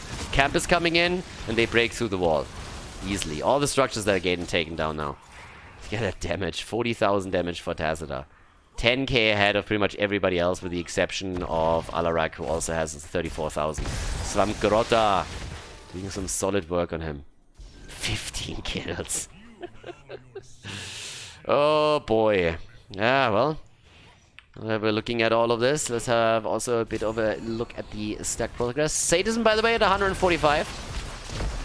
Yeah, 145 Sadism for now, and Tyrande is dead again. They're just too squishy. All of these setups, every single time when they're going for it, it's too much damage. The focus is too strong. The big problem is really, yeah, then yes, if it comes to a race on the Immortal, the blue team is, of course, not being rivaled by Team Lauber at all. They have way too much. With Tyrande setting the Hunter's Mark up, with Hanzo, Genji, it's just too much damage.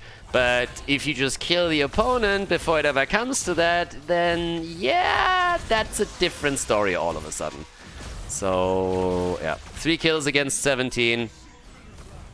Up here, Tai, he's the one that took the camp, tops up mana before it comes to the Immortal fight. But Arthas is dead again, and in addition to that, we have the attack towards the Immortal. But again, just think about it real quickly. 18 kills against 3, and look how much HP are now missing on the Immortal over here. One quick move over to the Immortal with Hanzo, Turanda, or whatever, and you can really chunk this down very, very quickly and easily. So that's the one thing where Team Lauber still have to be careful, because let's just say we get little 16 talents for Team Makke, and they win a team fight as the Immortal is up. They can easily claim the Immortal within seconds and then try and push. So there is a way back into all of this. But you have to step it up and really bring your A game in one of the team fights and lock the coordination down, or you're going to be incredibly murdered. Bot lane is pressured. Yep. That wave that they have there with the catapults is going to damage the keep. And up at the top, the Immortal is pushing in. This is not a good situation to be in either way. Yeah, Keep is already taking damage. They sent Makke down to deal with this, and he does, but that is still some serious damage on the Keep. And towards the top, the attacks, they keep coming. Tassadar and 205 stacks now. 205. Oh boy. Attacks come in, and this Keep should fall. Yeah, shield is gone, so the Immortal switches over into melee mode. Swing that sword, baby. Down he goes. 16 talents. Still not there. Any second now. Any seconds, it's even talents. Are they actually going to fall back? Yeah, they're not going to make the play for the core. They're playing the safe. Now we have the Celestial Attunement. That's going to help a lot. That's going to help a lot against all of these stuns. This is actually good. And, well, let's see. Shield has not quite been taken down, so no damage. But there's the move towards the top side. Okay. 10 against 10, 19 against 16. And let's have a bit of a look. 18 against 3 kills. 15 kill difference. If you're the blue team, you want to take fights now. This is actually one of the reasons why they're so aggressively moving towards the camps as well. They want to fight now, while it's 16 versus 16. The problem is that with only half a level missing for Team Lauber to get the level 20 talent, it's not a big time window. And once that Storm talents are in, what are you going to do? I guess they have to face the music and take the fight, because they can't afford to lose another Immortal. Next Immortal is going to finish them off if they lose it. Isolated kill. If maybe someone on the red team side is moving a bit too far out, oversteps, maybe they can make something happen. But it's not looking good. It's not looking good at all. I'm not gonna lie here. And there we have them. Storm talents. The last laugh. Yeah, he's laughing a lot right now. And they're already moving in for a bit more of a setup. Okay, 148 sadism now. 48,000 damage. Nearly taking over top damage numbers. Alarak is nearly top damage for the team. Tassadar is still a little bit ahead, but Alarak has been killing it as well. And let's go. Tassadar, yeah, damn. His level 20 went into Archon again. Upgraded as they're moving back. There's the attempt at a fight. Arrow in. Good. Nicely done here. The cleanse out. Removing that. Now off we go. Genji tries to get the kill. Can't quite. Divine Shield is out. Turanda is dead. And they're looking for the second kill. But Lauber is also low. Lauber is down. Can they kill Tai? Oh, Genji is down. If he gets another reset here, maybe he has a chance. But now Svamgoda moves in on his Alarak. Gets another follow-up kill. It's 3 kills against 1 in that fight. They're gonna get maybe even more. Yep, that's another one against Chen. And that's, of course, a keep that just doesn't stand a chance here anymore. They're going to move in for it, maybe even for the core directly. If they don't want to do that and they want to play it more than safe, of course they're going to go for core. But if they wanted to, they could have even gone for the Immortal here. Either way, the game ends. There's no way this Immortal can be defended against. So Team Lauber is actually turning this game around. It's pretty incredible if you think about it. Or this series. They come in and they take the next victory. That's 2 in a row now, as they drop Team Makke on Battlefield of Eternity. A very solid effort here. And especially the front line of Team Makke has been absolutely bullied, as you can see here on the stats. Chen and Arthurs have both died 7 times. Very good setup from the red team as they take the lead in this best of 5 series here at Meta Madness. GG, and well done as Team Lauber locks in the win.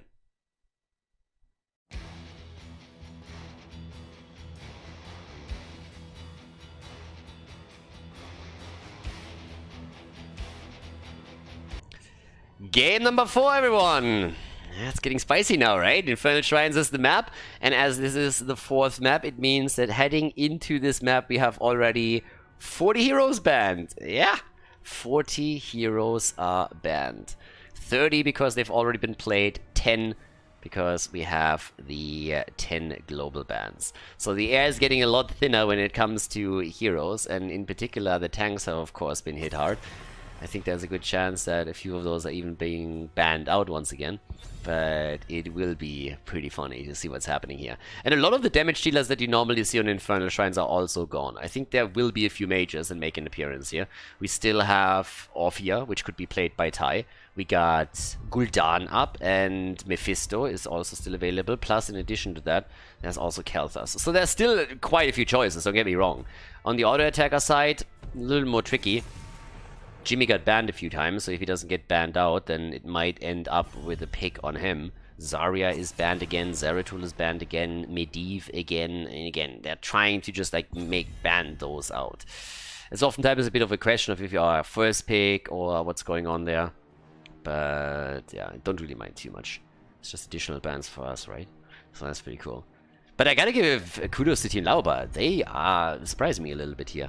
I didn't really think that they would be annihilated or anything, but they've been doing really well here. And there's a Mephisto ban. Yeah, they know Makke. They definitely know Makke. So he already gets the hero banned out against him outside of Meta Madness. But now that there's even fewer left, and look how it changes. Dog with the insta-pick on Diablo is just like, yeah, boys, I think we need a tank here.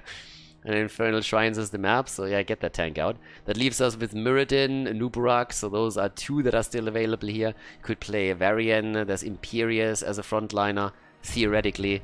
And that's pretty much it. So there is not a whole lot left when it comes to tanks, with Sonya being taken and Jimmy. Yeah, they left Jimmy open this time, so easy one for them. And the big question, can Team Lauber win this with a 3-1, or do we get map number 5? Okay. Come on. Where are we heading with this? Yeah, off we go. They got Kane and Irel. The old man is in. It's the dream. Guys, this is the HGZ dream combo. If you got Diablo, they got Kane and Urel, you pretty much had the game won. There was a time frame where this trio had, I think it was actually I think it was a 100% win rate for several weeks. But if you locked down Diablo, Deckard Cain, and Urel, you won the game. It was insanity. Like, those 3 together were able to just protect the backline no matter what, and they just wouldn't fall. So it was pretty nuts. There's a Khaldor's ban right there. Which I guess leaves them with Gul'dan. Could ban a tank out now. Which ban? No. Okay, so they ban Anuvarak, which leaves Muradin open if they want Muradin. Muradin or Imperius? Those are probably your best chances if you're talking about a tank right now. It is pretty awesome. It's pretty wild. Which is what this is all about, right? I mean, this is what this entire kind of tournament concept is supposed to do in the first place. Sylvanas, yeah, this time not banned out, so she gets taken. Who do we go with? Brightwing. Yeah, that's the moment when you're desperate. Even going to Brightwing, you're just like, we have nothing else. I could have seen an Alexstrasza. Maybe a Morales with this, like, I don't know. But they go for Brightwing, who has, of course, been adjusted a little bit in the last patch. I talked about this. There's the Gul'dan pick, as expected. And Makke gets Falstad. Okay, so we have Falstad in. We got Gul'dan in. Last pick. That's what we're likely going to see. I say Imperius. Could be Muradin, could be Imperius. Maybe they're going to go for something completely wild. But let's see what we're going to get from him. Lauber will play the main tank for them. And it's Dehaka! Main tank Dehaka! Yeah, he busted out on stream sometimes, but didn't think that he would do it here already. The main tank Dehaka plays. Alright, let's go. Game number 4, ladies and gentlemen. Let's jump in and see which team takes the win over here. Game on, ladies and gentlemen. Let's make it happen. Game number 4 is up, and it will be wild. Great draft already as we're looking at this. And over to the left, Urel, played by Max Passion, Koro, and Deckard Cain. We have Makke on Falstad, Stalk, playing Diablo with Ultralisk on Gul'dan. And towards the right side of the map, the opponent, Team Lauber, with Lauber himself on Dehaka. We have Swamgrota on Sonya, Death Knight on Brightwing, Roots on Reyna, and Tai on Sylvanas. Yeah, we're having it all. We got the Murky earlier, now we have the Dihaka main tank play. We had Arthur's already in action, a lot of the tanks that you don't see a lot these days. Ooh, barely missing it, but he did miss it. And Diablo is trying to capitalize on it. Moving in with the aggression, but Stalk is a bit too far. Too deep, and he is taken down. So the kill comes in for Team Lauber after all. Not quite against the intended target, but hell, they're gonna take it. Lauber, again, missing the drag here. Slowing them out a bit, but damn, they are low. Oh my god, they got pretty beat up in this one. Okay. Yeah, Lauber's boys do extremely well here right now. As I said previously, I was a little bit surprised. I didn't expect them to come out swinging this hard, but it's cool to see that we have such an even game here as we're heading into this. Now there's a little bit of a setup up here towards the top. We also got now top side. The good old Urel setup on the solo lane, moving into the middle. Sonya is matching most of those rotations. Exterminator on level 1 for Jimmy. And by the way, talking about talent picks, we also have Seasoned Marksman for Falstad. Yeah, the bird. The bird has actually gone into an auto attack build against this lineup over here. So no wingman shenanigans in this game. And let's see. Bot lane. Camp after camp after camp is being taken. It's pretty aggressive around this right now. Claiming this one. Top side, Sonya, careful. Swamgrota gets slowed down a little bit. Can they get this done? Brightwing is in, and the polymorph. Brightwing herself, on the other hand, attacked immediately. It's actually kind of nice of Team Lauber that they voluntarily put in a bit of a handicap and picked Brightwing as their support to make it a bit easier for Team Makke to win this game and bring us a 5th series. So you gotta appreciate that when it happens, I think. So yeah, that's what's going on right now. Same time over here though, the attacks keep coming. 4 is already on the board for one team. Camps are now taken, as the next shrine is of course going to be the all-important one. And let's see if that's going to happen for them. First of all, of course, the hammer gains for Falstad going into that build. I mean, in most builds actually you see hammer gains, but with this build in particular, that's kind of what you want. Okay, there's the hits. As we go straight in for the shrine any second. There's the announcement. Yep, perfectly timed. Let's see who gets the lead here. Also, we have the Sacrificial Soul on level 4. Okay, so this is going to be quite interesting. Trying to play around the extra armor here. Not really a talent that we have seen yet. But yeah, let's check that out. Sacrificial Soul. If you're already going into like full of a stun setup, especially on a map like this where you're more or less guaranteed that you're gonna get a mad amount of stuns, then you might as well, right? So there's that. Attack keeps coming over here. The kill against Jimmy as he goes down. The drag against Diablo at the same time. The attempt to follow it up with another kill, of course. And off we go. There's the first shrine and the first battle to be had. Yeah, Dihaka, by the way, we haven't really talked about him in detail right now, but of course noteworthy that he was also a little bit changed in the last patch. A lot of the heroes have received minor tweaks. For Dihaka, as was a bit of a damage increase on the Dark Swarm. Wasn't really enough to bring him into the games up to now, but on this 4th map he gets taken. We had also a few changes in the talent. On the talents, the level 7 Constriction, for example, has been removed. You got a new talent, level 16 as well. Those are things that will come into play a bit later. For now, it's all about that fight on the shrine, and the blue team has done great on the stack collection, sitting at 31. But they get zoned out a bit as the level 7 talent makes this difficult to handle right now. Going up against an opponent that runs a talent advantage is always tricky. Boomerang is still in, as usual, for the auto-attack Falstad, who's sitting at 14 stacks by now. It's actually not bad for Makke either. I mean, that auto-attack damage is going to come through later on. Nice save on the Punisher too. I think I called Immortal a second ago, my bad. But yeah, Punisher gets actually taken. So great job by them. The problem is they might still lose a hero or two, but instead they're turning around and getting the double kill in. The Punisher though with a kill against Gul'dan. He wants a piece of the action as well. And that leads the red team to another kill against Urel in this case.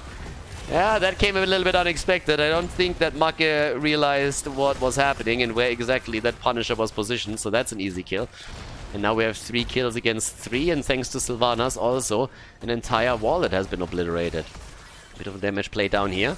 But the bird gets polymorphed and Makke might actually fall, and indeed does. Tai came in on Sylvanas and said, boy, if you move out that far, I'm gonna kick your ass. And that's exactly what they did. So, yeah, well done. Okay, good job. Top side. That Punisher is still active. Damn, this thing took the entire fort. Like, seriously? Punisher number 1, and it just took the entire fort, and they got even more value because they are literally taking every single camp at the bottom of the map. Holy hell. Yeah. Value City, baby. That's where we're at right now. Lauber must be really happy with this team. I mean, they're not stopping there. They're taking even the tower at the bottom wall. This was insane value that they got out of this. There's a bit of a gank against Urel topside, but, well, with Divine Steed in particular, good luck ganking Urel. That normally doesn't really go that well for you. I don't mean with that you're dying, but like, let's face it, how often are you actually getting a successful gank set up against Urel where she dies? You need some serious stuns in order to make that happen. And catch her unaware, and even then she might still be able to move out. Level 10 abilities are in, Wrath of the Berserker, Emerald Wind, and let's go. No talent taken yet for Sylvanas. Might we get something nasty? Nope, we get the arrow as usual. So, level 10s are in on both sides. So far no surprises here yet either. Mighty Gust and the Horrify have been taken. Yep, Urel also with her standard, going straight out into the Ardent Defender. Deckard Cain is going to attempt to bore everybody to death again. Stay a while and listen. But, yeah. That's a good game.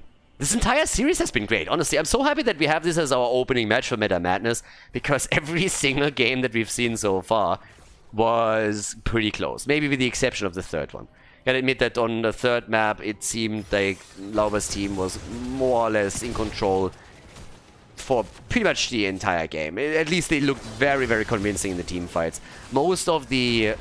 I want to say the little bit of suspension that we had was mostly coming from the fact that the immortal damage was so fantastic on Team Makke's side. So that could have maybe turned it a bit if they lock in good objective control and take it from there. But them falling behind and not being able to win any of those fights didn't really help them, of course.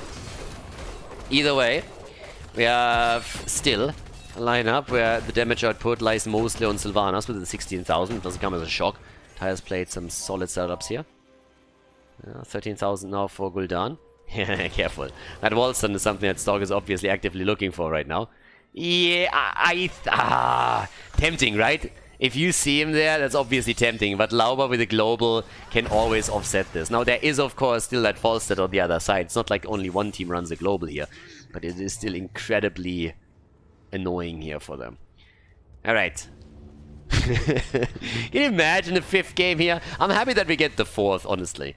But 5th game is eventually going to happen in this tournament. I don't believe for a second that we're going to go through all of this without going one series that goes the distance. Swamgrotta over here, the big gank, the Horrify. Stay a while and get wrecked. Double kill. Yeah, they got Cain setting it up. And they get Brightwing and Sonya. So Sonya dies and the Fruit Fly does too. Trashwing got eliminated. And that's the lead-in kills now for Team Makke. As we have everyone rotating down to the bottom as another shrine is up. And it looks like Team Makke is going to take this one. With 2 heroes down, I don't think you can do too much here. I mean, Brightwing can move in with the global if she has the cooldown back ready, which I don't think she does actually. But Sonya, it will take some time until she actually arrives on the shrine. So, yeah. Yeah, here are the talents, level 13 for both sides. That gives us now also the Primal Swarm. And with 39, yeah, it's an easy Arcane Punisher. Easy peasy one. Okay, let's move down to the bottom of the map and see if they can actually push this one in. Yeah. The jump and the defense. With Jimmy and Exterminator, it shouldn't really be a big problem. But yeah, things are looking pretty good now for Makke, these boys. Which is a bit surprising. I mean, they haven't taken the fort down yet, but they are in leading experience. They have good stacks on false stat. That's probably the most surprising thing, how diligent Makke was about rotating between lanes and getting his stacks together. We are 9 minutes into the game and he's at 32. That is pretty solid. Yeah, that's actually very, very solid. So, Lauber... Careful. If you get stunned into that wall, you're dead. Yeah, he wants to set that up. Apok is in. There's the play. And Lauber stole it. Lauber actually steals the camp. Oh my god. Now Urel comes in and turns it into 5 versus 4. Sonya is still topside. But that Lauber is able to steal that camp is insane. I really think that he believed they already had it. Not Lauber, but Stark. Fly up towards the top. Go for Swamkarota. Okay, Gas not on... well, that isn't ready. Here comes the Haka again. Makke is already moving back. And yeah, they won't get the kill here. The Drag, on the other hand, as they're trying to buy a little bit more time. The problem is that everybody rotated up from Team Makke. They get the kill against Sonya. That's great. Lauber is getting away. But as usual, all of these actions come at a cost. And in this case, the costs are a bit too high, I think. Losing the fort at the bottom of the map and now having to face catapult pressure here is definitely an issue. Team Lauber has now a decent spot, and Brightwing moved topside to actually help out with this. There's the drag straight into the range again, and I don't really think that they can take this. Take the wall down? Yeah, granted, that's possible, but the entire fort? Nah, not so much. Or at least they shouldn't be able to. Okay. Jimmy is in, there's the drag, and that's a dead deck at Kane. The old man got bullied. I told him to socially distance over here, but you can't just simply stick around with with 8 other people and then expect to live, my friend. You are in the high-risk group. You are a priority target. So you need to distance there a little bit more. For too far out, Lauber comes in, gets the drag connected. Again, that one was telegraphed, especially after the rotation came in. But Falset is done with the crest, so of course he's going to continue to stack the damage. But yeah, this is strong. Well, taking the camp. Or at least trying to. Lauber gets stunned out here. Off we go. There's the tunneling clause now as well. And the shrine activated up at the top. 16 versus 16 again. It's incredibly close. We have the activatable ready for Falstad. 16 versus 16 makes it an even talent fight. So that's good. And over to the right side, yeah, both teams will of course go for the camps damage output. Just to take another glimpse here, we're looking at 22,000 damage for Sylvanas. Falstad is at 26k, very solid. Also topping the charts on siege damage thanks to Boomerang. Yeah, I mean, the attack, this is going to be an important fight. Dagger comes in, misses the drag though. That was a good attempt. Lauber came in trying to set the kill up to win this one easily. That hasn't really happened yet. They're still slightly ahead in experience, have a stats advantage thanks to the extra level that they hold. It's going to be crazy, but still, it's nice to have. Over here, Dibbles. Yeah, trying to go for the reset, and obviously into the full devastating charge setup. Falstad is down. Nicely done. Team Lauber, ladies and gentlemen. The Horrify comes through. Max Passion is in max trouble. Could be taken out here as well now. Not quite yet. Max Passion is dead. He needs to die here. And he takes Trashwing out first. Nice. Good kill. Very good kill. So that's a 2-for-1 trade. And honestly, if you're Team Lauber, it's probably the one hero that you're not really minding losing. First of all, he doesn't contribute a lot anyways. Kappa. But at the same time, if you have the global back on the map, then you don't lose any travel time. If you're gonna fight. Ooh, the isolation, the drag. Can they actually take this? I don't really think so. This is a little bit too hit point heavy now with 100 souls that he has. Well, Sonya is not really in a position where he can take this yet. This might be. Oh, the drag again against Diablo though. But look at Sonya trying to take Ultralisk down, and that's a kill. Easy peasy. Mortar Punisher, a kill against Gul'dan. That's going to be a hero that misses for the defense. They lock in the kill against Diablo on top of it. And Koro is getting attacked now too, as the spin to win is moving in a little bit harsher. Yeah, can't get the kill against Makke, but this is going to hurt. This is likely going to cost them the keep. Actually, Diablo's back. Doesn't have any souls, but he has enough. So there's that. And off we go. The jump. Attempted follow-up. But yeah, that keep is toast. That keep is absolute toast. they can get a kill, that might be more than only the keep falling. With the Punisher on 60%, they want to close this out now. They are already jumping in. Core mechanics, of course, coming through. Deckard Kane again, putting them to sleep, but Diablo is down. Guys, this is not looking good. Not looking good for Makke at all. They won the first map in this series, but now they are getting clobbered over here. Yeah, that's a Falser Death. That's also Gul'dan down, and this is going to be game. Yeah, they move on in the winner bracket. Team Lauber advances to the next round in the winner bracket. And we have Team Makke dropping into the losers bracket and facing off against Team Quacknix.